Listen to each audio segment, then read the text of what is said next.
Hello नमस्ते म हुँ तपाईहरुको प्यारो युट्युबर साथी अनिश श्रेष्ठ। आज तपाईहरुको सामु मैले फेरि लिएर आइसकेको छु काइनमास्टरबाट भिडियो एडिट कसरी गर्ने, काइनमास्टरको 1 बाइ 1 टुल्सको बारेमा बताउनको लागि गइरहेको छु।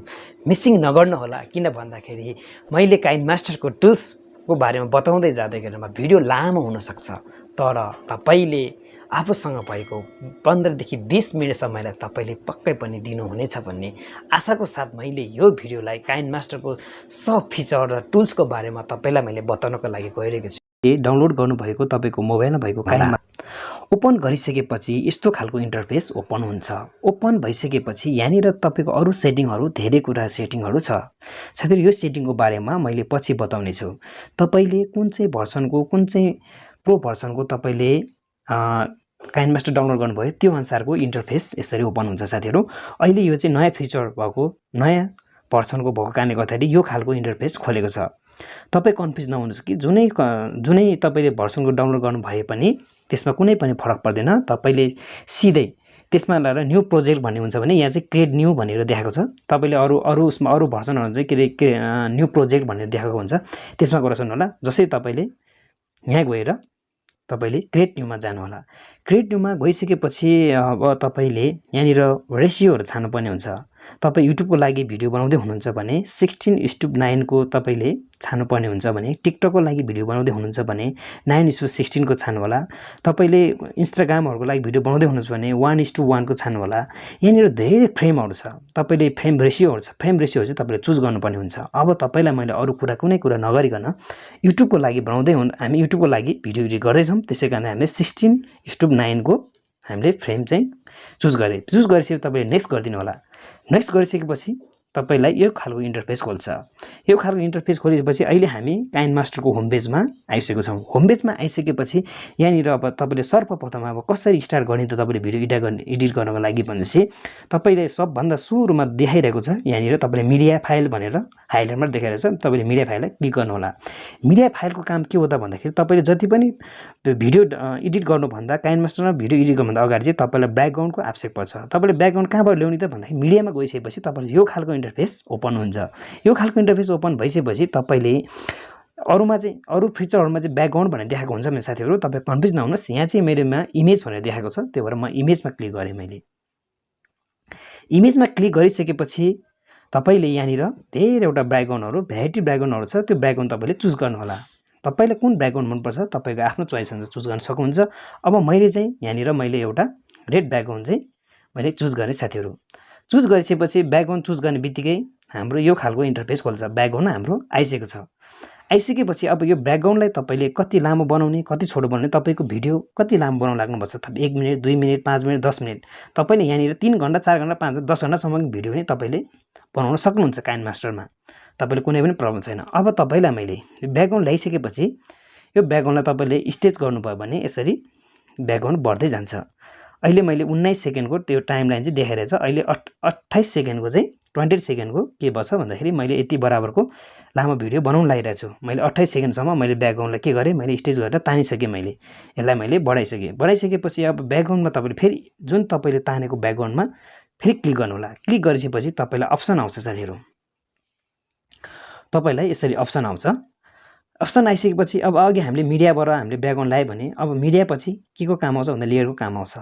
लेयरको काम आइसकेपछि तपाईलाई हामी सेकेन्ड स्टेपमा आइसकेको छौं। सेकेन्ड स्टेपमा हामीले जति पनि हामीले तपाईको भिडियो, फोटो, तपाईको जे तपाईले डाउनलोड गर्नु भएको छ, तपाईले जे तयार गरिराख्नु भएको छ तपाईको फाइलमा, त्यो फाइल ल्याउनको लागि चाहिँ तपाईले लेयरमा गएर तपाईले फेरि मिडिया फाइलमा जानुपर्ने हुन्छ।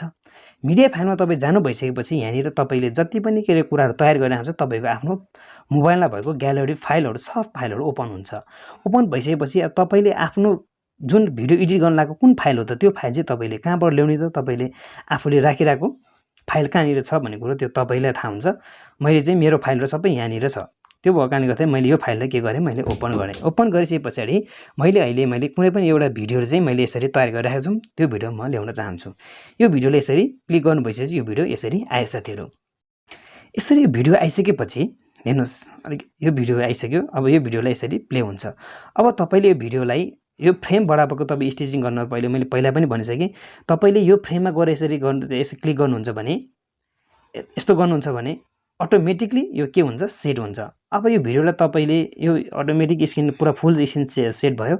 अब तपाईँले यसलाई के अरे तल राख्न चाहनुहुन्छ भने हैन यसरी यहाँ क्लिक गर्न सक्नुहुन्छ। यसलाई अप राख्न चाहनुहुन्छ भने यसरी यहाँ क्लिक गर्न सक्नुहुन्छ। यस्तो प्रकारको यो भिडियो यसरी बन्छ। भने तपाईँले यसलाई लेफ्टमा राख्न चाहनुहुन्छ भने यस्तो प्रकार लेफ्टमा यसरी बन्छ। भने तपाईँले यसलाई राइटमा राख्न चाहनुभयो भने यस्तो खालको स्प्लिट स्क्रिनको बारेमा तपाईँलाई मैले बताएँ। फेरि म लेयरमै फर्किन्छु।